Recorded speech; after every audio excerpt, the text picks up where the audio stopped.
Hello everyone, this is Dr. Kishore Kumar. Today I am going to discuss on topic of herbicide resistant plants. With respect to this herbicide resistance, here I am going to speak with emphasis on glyphosate. What is glyphosate and where the mechanism of action of glyphosate and how we will produce herbicide resistant, that is glyphosate resistant plants. Let's start our class. Before we are going into discuss about the herbicide resistant plants, so we should understand what are the herbicides or what are the weeds.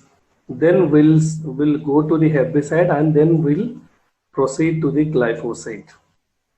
So weeds are unwanted, useless plants that grow along with our crop. So you should understand this. Whenever we call them as a weed, definitely that is unwanted to the farmers or useless to the farmers. So if weeds growing along with our crop, then what is that competition?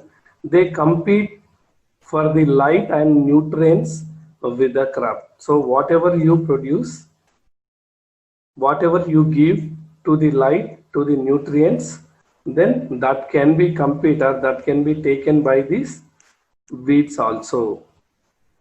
And not only that, it can also have the residence of many number of pathogens that can attack to our crops.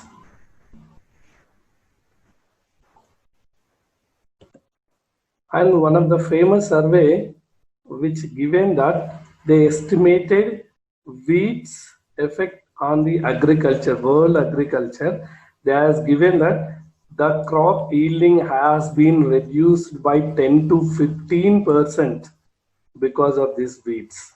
So now we can understand that the weeds are to be highly important to manage to get a good yield for the farmers.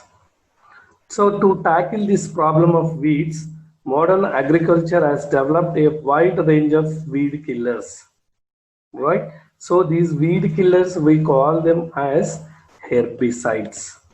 So what are the herbicides, or what is the meaning of herbicide? Herbicide is nothing but the killing of the weeds. The substance which can kill the weeds, we call them as an herbicide. These herbicides are broad spectrum as they can kill wide range of weeds. So this is related with the weeds. Then what is an herbicide? What is an ideal herbicide?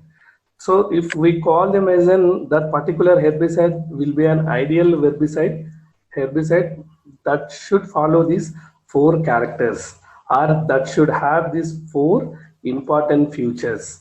First one, capable of killing weeds without affecting crop plants. And the second one is, which is not toxic to the animals and microorganisms. So because here our interest is to be weed plants, not to the animals and microorganisms.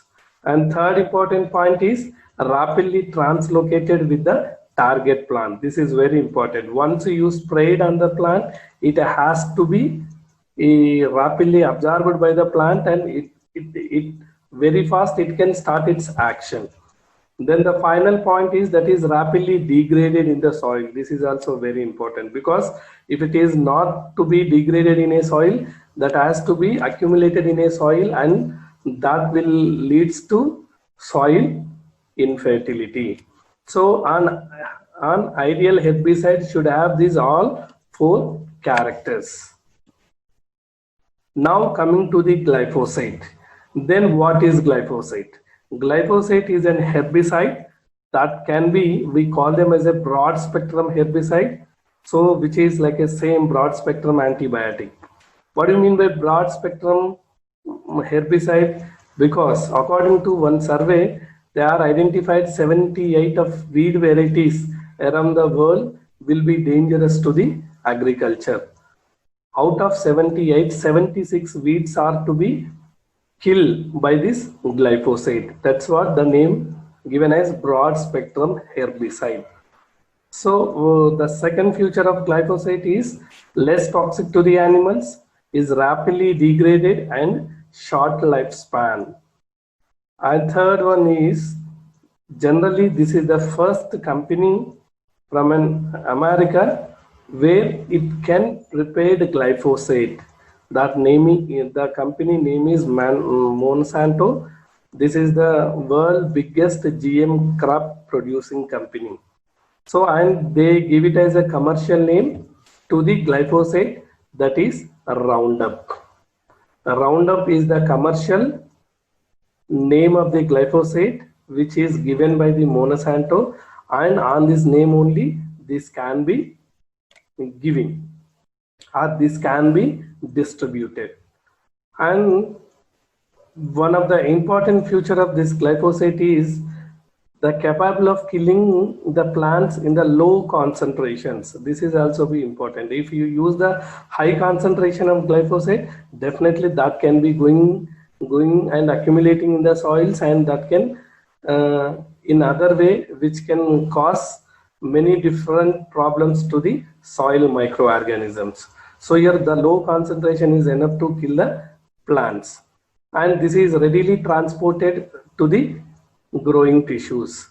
So if you take a plant, especially the active cell division parts is roots and the leaf areas. So especially this, when you spray on the glyphosate, that can fastly growing into the rapidly dividing tissues, and it will start action on the that particular parts, and it has tried to kill the particular plants.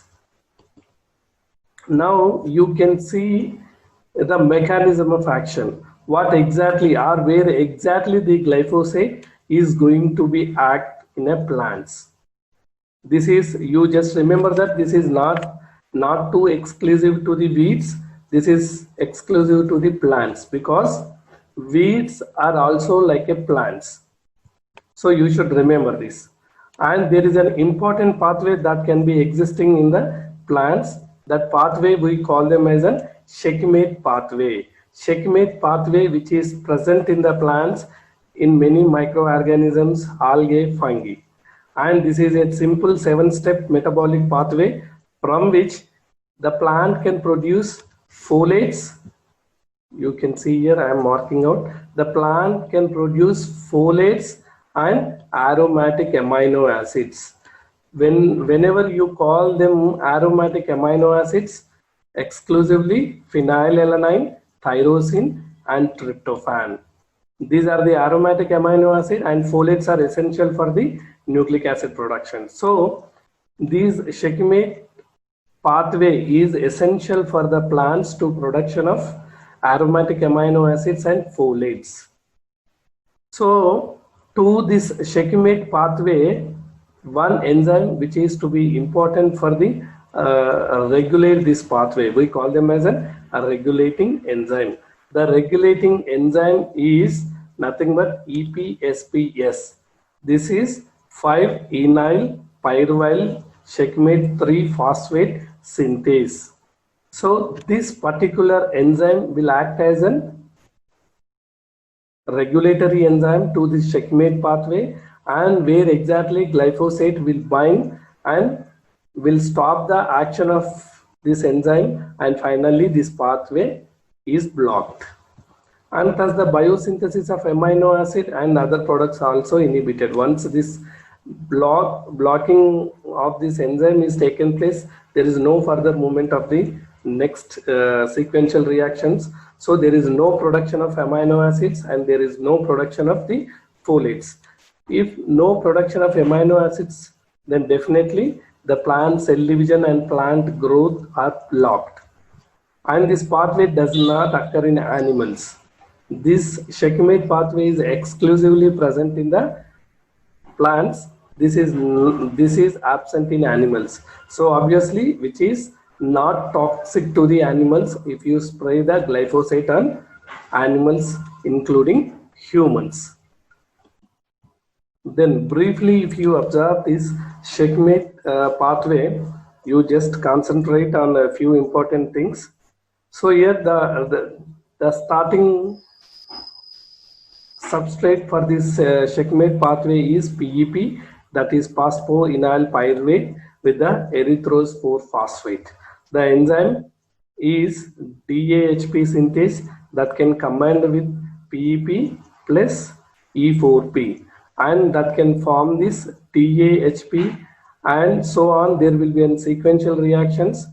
Each and every reaction at the end, there will be 3-hydroquinate, 3-hydrocheckmate, and checkmate 3-phosphate that can be formed till these reactions, and which are going well when even you sprayed glyphosate also.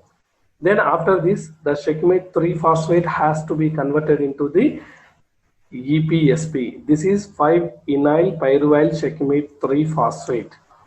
So for which conversion, PEP to EPSP conversion, the enzyme required is EPSP synthase. That's what we call them as an EPSPS or EPSP synthase. This enzyme will be important for conversion this process, and where exactly the glyphosate will act on this enzyme and will stop the function of this enzyme. There is no formation of next products. So if it is an absence of glyphosate, it has to be forwarded to the chorismate, and finally it can be given to the essential amino acid like tryptophan, phenylalanine, and tyrosine. So if you see this attachment or the action of glyphosate to this particular enzyme, this is always we call them as a competitive inhibition. So we should understand little basics about these enzyme inhibitors or enzyme inhibition process. So if you take any enzymes will have a 3 major different types of inhibitions. One is competitive inhibition, second one is non-competitive inhibition, third one is uncompetitive inhibition. So what do you mean by competitive inhibition? You should remember that this is a competition for glyphosate as well as checkmate 3-phosphate. These two are compete for the same active site that can be present in the enzyme, that is EPSP synthase. So what will happen generally in absence of glyphosate, this EPSP will go and bind to the active site and that can be converted EPSP. But in presence of glyphosate, this will go and block the active site of this EPSP synthase. So there is no place in the active site to bind this phosphoenol pyruvate so that it can be block the enzyme action, right? Then you should also be important to note down this. The crops are also affected by the glyphosate because this checkmate pathway is general to all plants. So if you spray the glyphosate in our normal economical crops also, our plants will die. So hence there is a need to develop the herbicide resistant plants. So whatever our economical plants we want to grow them, that can we generate for the resistant towards this glyphosate. If you create a plant, the plant will have the resistance towards the glyphosate. Then after that you spray the glyphosate also, definitely our economic plant, our economical plant should survive and they can happily grow out. But the weeds can die because of the no resistance in the weeds. So this has to be a major concern to prepare the herbicide resistant plants. So if you see the strategies, what are the different strategies that are available to generate the glyphosate resistant plants? So here I am going to discuss a little more elaborative on these 3 different strategies. First one is overexpression of EPSP synthase gene. This is the first strategy. So we will express more amount of this gene and that should be giving a more resistant towards the glyphosate. And the second mechanism is use of mutant gene.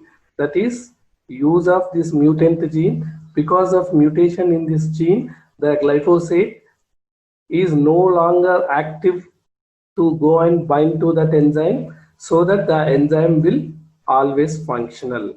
Then third important strategy for development of herbicidal resistant plants with respect to glyphosate is detoxification of the glyphosate. So these are the three different strategies here I am going to discuss, and these are the major strategies where we will use for the resistance, glyphosate resistant plants. Now coming to the strategy 1, that is overexpression of EPSP synthase gene. So you can see here, this is a petulina plant, which is a beautiful flowering plant that can be present. This plant, the scientists observed this plant will have the overexpression of this gene. So the overexpression of gene was observed in petunia plant, and this was isolated and introduced into other economical plants. So the transgenic plants that can tolerate, after generating the transgenic plants with the use of this petunia overexpressed gene, they observe that they can tolerate glyphosate 2 to 4 times higher concentration than the VD plants.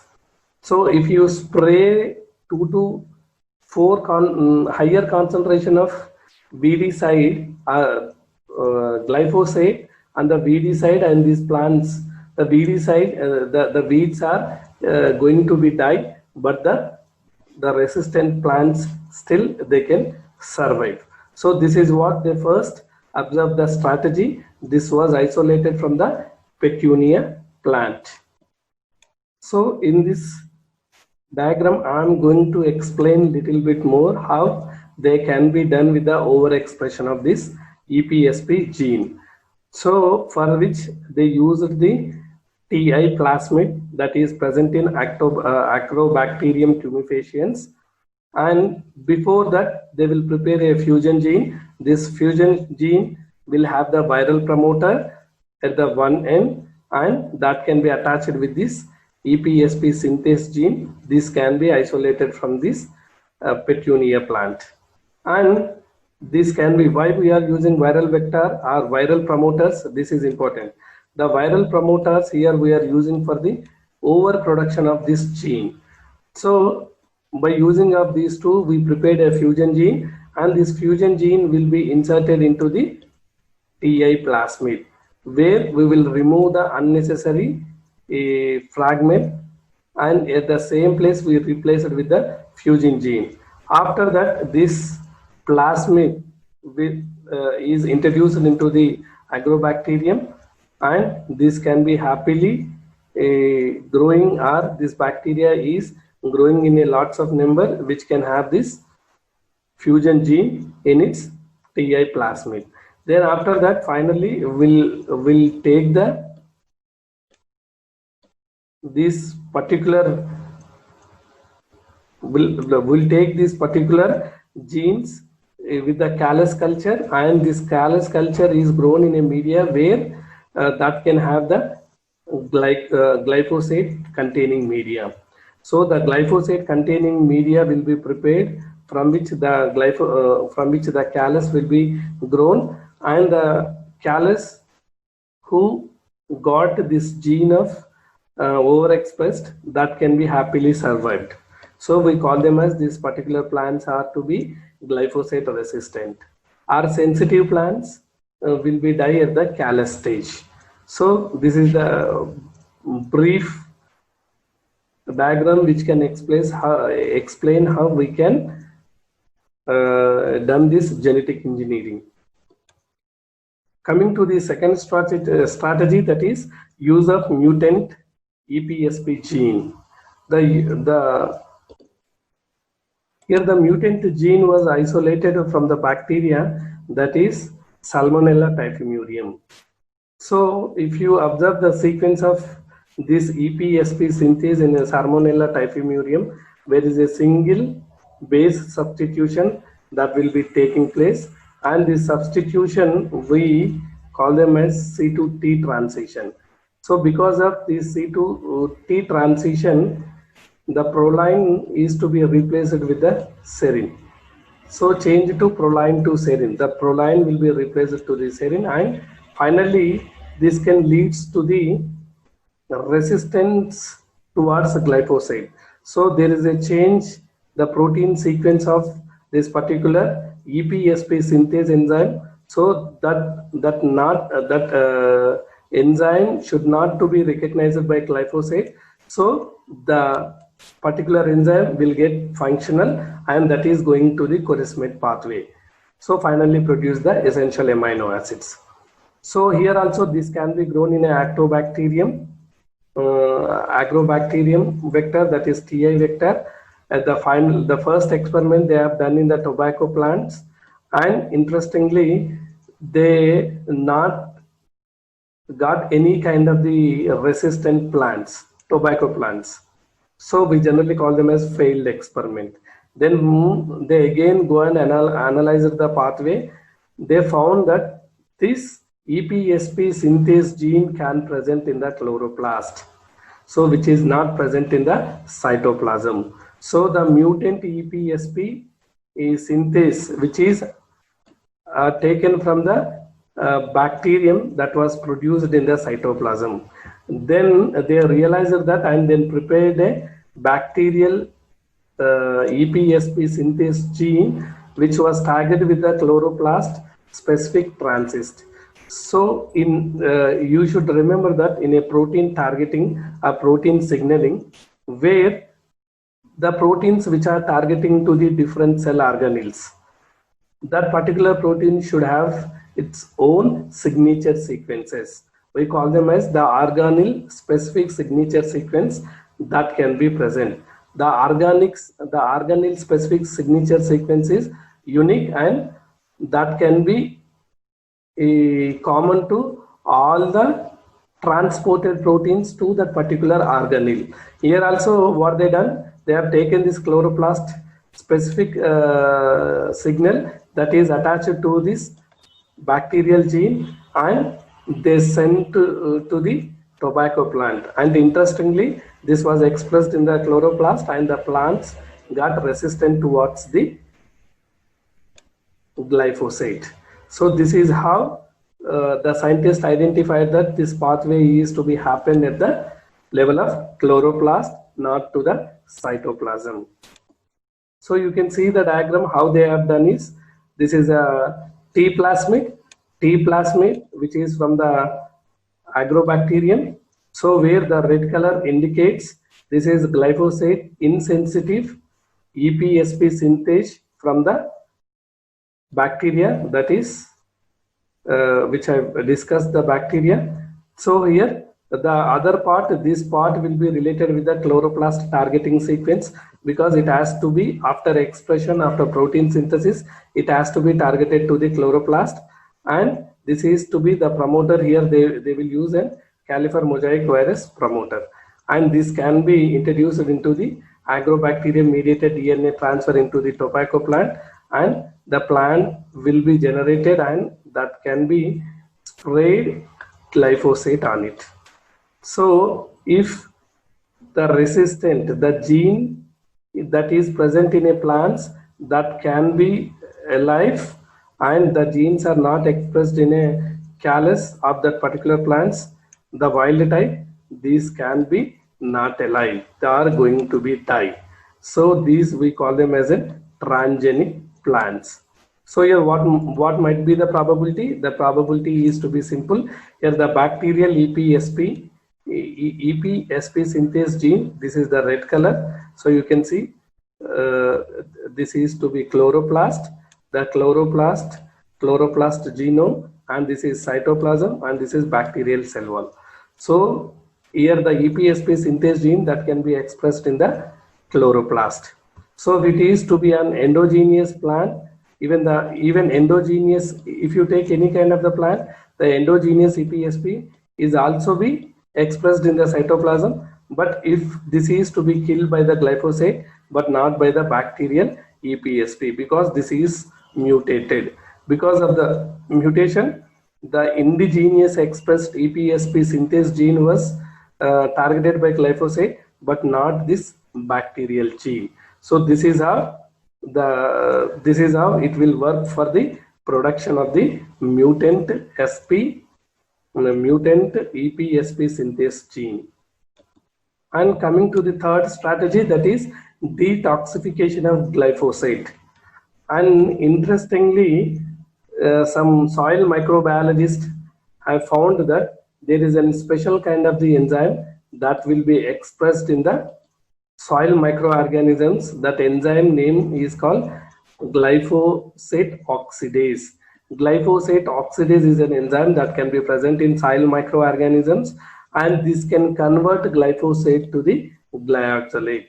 This glyoxylate no longer active against towards EPSP synthase gene, and this gene was isolated from the Acrobacter anthropi. This was the bacteria which looks like this on electron microscopic images.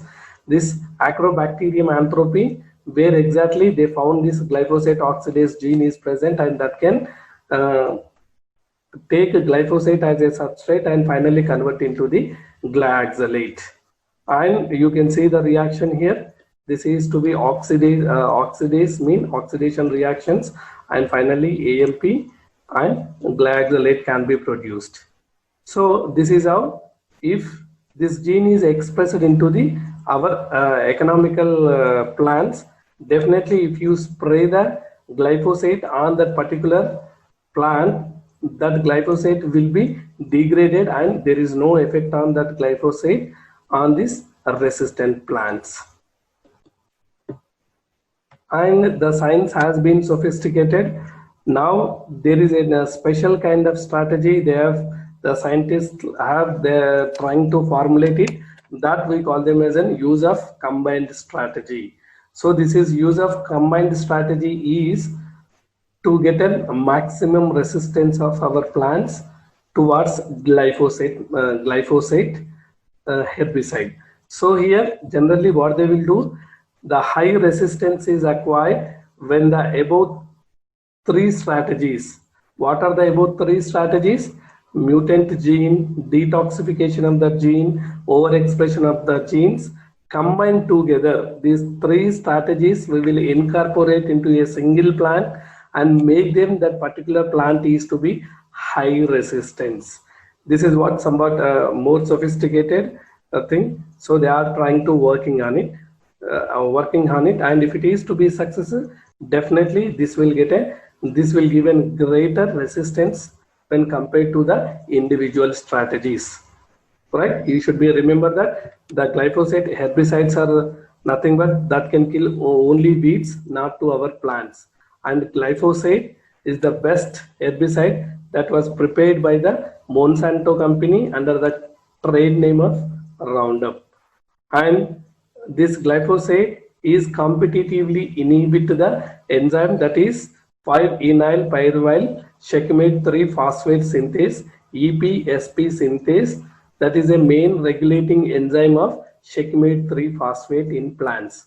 So this shakimate 3 phosphate will produce the aromatic amino acids and folates which are essential for the plant growth and development. So there are three strategies we will use for the production of glyphosate resistant plants.